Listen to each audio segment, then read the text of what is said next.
பாரத நாட்டை நேசிக்கக்கூடிய மக்களுக்கும், தமிழ் சொந்தங்களுக்கும், பார்க்கவுள்ள உறவுகளுக்கும் வணக்கம்.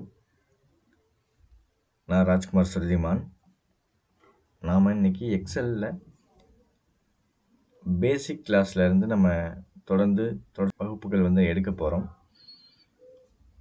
இன்னைக்கு பேசிக் கிளாஸில் இருந்து நம்ம ஆரம்பிக்கிறோம். இப்போ நான் எக்ஸல் ஓப்பன் பண்ணுறேன்.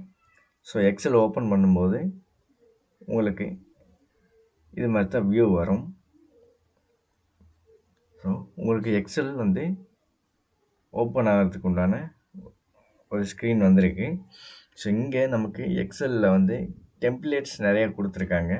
ஸோ நமக்கு இதெல்லாம் வேண்டாம். நம்ம இந்த blank ஒர்க் புக் இதை நம்ம சூஸ் பண்ணிக்குவோம். இந்த blank ஒர்க் புக் கிளிக் பண்ணிக்கோங்க. டபுள் கிளிக் பண்ணிங்க அப்படின்னா உங்களுக்கு எக்ஸல் ஒர்க் புக் ஓப்பன் ஆகிடும். ஸோ உங்களுடைய எக்ஸல் ஒர்க் புக் ஓப்பன் பண்ணால் அந்த விண்டோ இப்படி தான் இருக்கும். நீங்கள் எக்ஸல் ஒர்க் புக் ஓப்பன் செஞ்ச உடனே எக்ஸல் ஒர்க் புக்குக்கு ஒரு நேம் கொடுத்து நீங்கள் சேவ் பண்ணிக்கோங்க. அப்போ தான் நீங்கள் அப்டேட் பண்ணக்கூடிய ஒவ்வொரு டேட்டாவும் ஈஸியாக நம்ம சேவ் பண்ணிக்க முடியும். இப்போ நம்ம எக்ஸல் ஒர்க் புக்கை ஒரு நேம் கொடுத்து சேவ் பண்ணணும் அப்படின்னா 2-3 வழிகளில் நம்ம சேவ் பண்ணிக்கலாம். சேவ் ஆப்ஷனை கிளிக் பண்ணி நம்ம சேவ் பண்ணிக்கலாம். சேவ் அஸ் ஆப்ஷனை கிளிக் பண்ணி நம்ம சேவ் பண்ணிக்கலாம். இப்போ இந்த சேவ் அஸ் ஆப்ஷன் நமக்கு இந்த ஃபைலுங்கிற டேப்பில் சேவ்ங்கிற இந்த ஆப்ஷனை கிளிக் பண்ணிக்கலாம். இல்லைன்னா சேவ் அஸ் அப்படிங்கிற ஆப்ஷனை கிளிக் பண்ணி நீங்கள் எந்த ஃபைலில் எந்த லொக்கேஷனில் உங்களோட கம்ப்யூட்டரில் நீங்கள் சேவ் பண்ணணுமோ அந்த லொக்கேஷனில் நீங்கள் சேவ் பண்ணிக்கலாம்.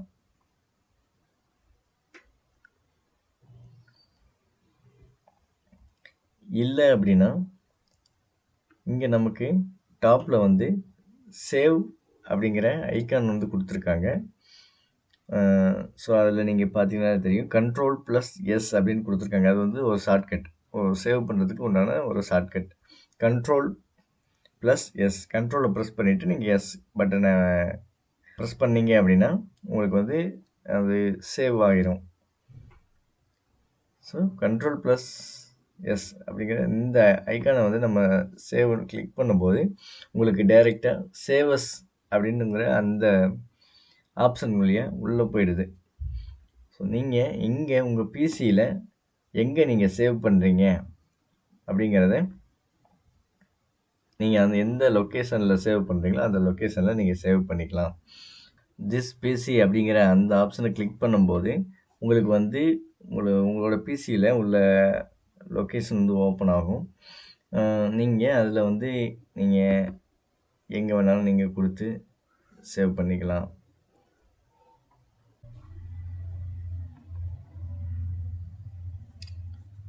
நான் இந்த பிசியில் D:1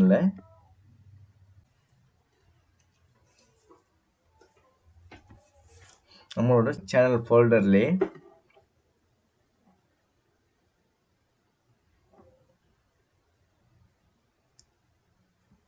நான் சேவ் பண்ணிக்க போகிறோம். ஸோ இங்கே ஃபைல் நேம் அப்படிங்கிற இடத்துல நான் டெஸ்ட் அப்படின்னு சொல்லி என்னோடய ஃபைல் நேமை நான் கொடுத்துக்கிறேன். டெஸ்ட் அப்படின்னு சொல்லி என்னோடய ஃபைல் நேமை கொடுத்துக்கிறேன். கொடுத்துட்டு சேவஸ் டைப் எக்ஸல் ஒர்க் புக்கில் தான் இருக்கணும். இப்போ நீங்கள் சேவ் கொடுத்தீங்க அப்படின்னா இந்த எக்ஸல் ஒர்க் புக், நீங்கள் ஓப்பன் பண்ண எக்ஸல் ஒர்க் புக் உங்களுக்கு டெஸ்ட்டுங்கிற நேமில் சேவ் ஆகிடும். ஸோ நீங்கள் இங்கே டாப்பில் பார்த்தீங்கன்னா நீங்கள் என்ன நேம் கொடுத்து சேவ் பண்ணீங்களோ அந்த நேம் உங்களுக்கு காட்டும். நமக்கு இந்த எக்ஸல் ஒர்க் புக் ஓப்பன் பண்ண உடனே நமக்கு இந்த ஷீட் 1 அப்படிங்கிற நேமில் நமக்கு எக்ஸல் ஒர்க் புக் ஓப்பன் ஆகிருக்கும். சில நேரங்களில் ஷீட் 2, 3 அதுவே ஆட்டோமேட்டிக்காக ஒரு நேம் ஜென்ரேட் ஆகி அந்த ஷீட் நமக்கு ஓப்பன் ஆகிருக்கும். விண்டோவில் தெரிகிற இந்த பேஜ் ஷீட் 1 அப்படிங்கிற நேமில் இருக்குது.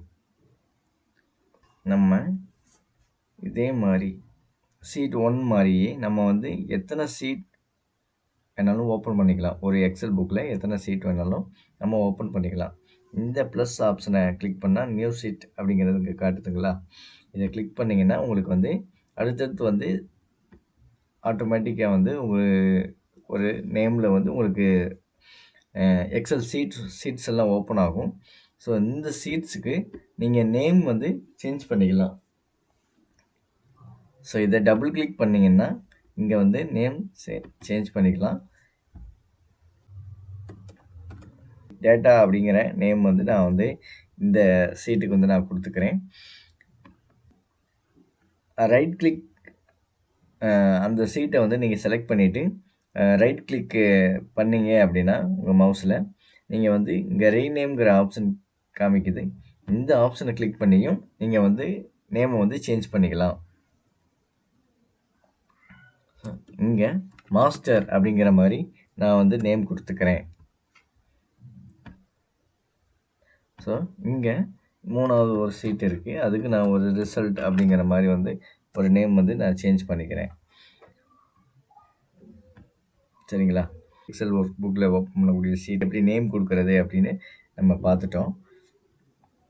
இப்போ ஃபாண்ட் கம்மி பண்ணுவோம், ஃபாண்ட் சைஸை வந்து பெருசு பண்ணுவோம், போல்டு பண்ணுவோம், அலைன்மெண்ட் பண்ணுவோம், கலரிங் பண்ணுவோம். ஸோ இந்த மாதிரி நிறைய வந்து நம்ம வந்து அந்த மாதிரி வந்து ப்ரிப்பேர் பண்ணுவோம். ஸோ அதுக்கு தகுந்த மாதிரி நமக்கு வந்து எல்லா ஆப்ஷன்ஸுமே இங்கே வந்து நமக்கு எக்ஸலில் கொடுத்துருப்பாங்க. இந்த எக்ஸல் ஒர்க் புக்கில் நமக்கு மேலே வந்து சில ஆப்ஷன்ஸ் எல்லாம் கொடுத்துருக்காங்க. ஸோ இந்த ஆப்ஷன்ஸ் எல்லாத்துமே ஹெடர் டேப் அப்படின்னு சொல்லுவோம். சரிங்களா? Header tab. ஸோ இந்த ஹெடர் டேப்பில் நமக்கு வந்து file, home, insert, page layout, formulas, data, review, view, help, so அப்படிங்கிற மாதிரி வந்து நமக்கு ஆப்ஷன்ஸ் எல்லாம் கொடுத்துருக்காங்க. இந்த ஒவ்வொரு ஆப்ஷன்ஸ்லேயும் நமக்கு நிறைய ஆப்ஷன்ஸ் வந்து உள்ளே கொடுத்துருப்பாங்க. இந்த இடம் தெரியுதுங்களா? இது வந்து உங்களுக்கு வந்து ரிப்பன் டேப் அப்படின்னு சொல்லுவாங்க. இந்த ரிப்பன் டேப்பில் உங்களுக்கு cut, copy, paste, wrap text, merge and center, bold பண்ணுறது, செலக்ட் பண்ணுறது, ஃபாண்ட் செலக்ட் பண்ணுறது, ஃபாண்ட் சைஸ் வந்து சேஞ்ச் பண்ணிக்கிறது, conditional formatting, numbers, date, time, இந்த மாதிரி வந்து சேஞ்ச் பண்ணிக்கிறது, ஃபார்மேட் பண்ணிக்கிறது, டெலீட் பண்ணிக்கிறது. ஸோ இந்த மாதிரி நிறைய ஆப்ஷன்ஸ் வந்து கொடுத்துருக்காங்க. ஸோ இந்த ஆப்ஷன்ஸ் எல்லாமே நம்ம வந்து ஒவ்வொரு செஷன்லையும் நம்ம வந்து பார்க்கலாம். நீங்கள் ஒரு பெரிய கம்பெனியில் நீங்கள் ஒர்க் பண்ணுறதுக்கு தேவையான எல்லா ஆப்ஷன்ஸுமே நம்ம வந்து மேஜராக கவர் பண்ணிடுவோம். நிறைய இண்டஸ்ட்ரியில் ஒர்க் பண்ணியிருக்கோம். ஸோ அதனுடைய நாலேஜை பேஸ் பண்ணி தான் நம்ம இந்த கிளாஸை வந்து நம்ம எடுக்கிறோம். தேங்க்யூ ஃபார் வாட்சிங் அவர் வீடியோஸ். தொடர்ந்து நம்ம வீடியோ பாருங்கள். நிறைய விஷயங்கள் வந்து நம்ம மைக்ரோசாஃப்ட் ஆஃபீஸ் மூலிமா நம்ம தெரிஞ்சுக்கலாம். சப்போர்ட் பண்ணுங்கள், லைக் பண்ணுங்கள், சப்ஸ்கிரைப் பண்ணுங்கள். தேங்க்யூ.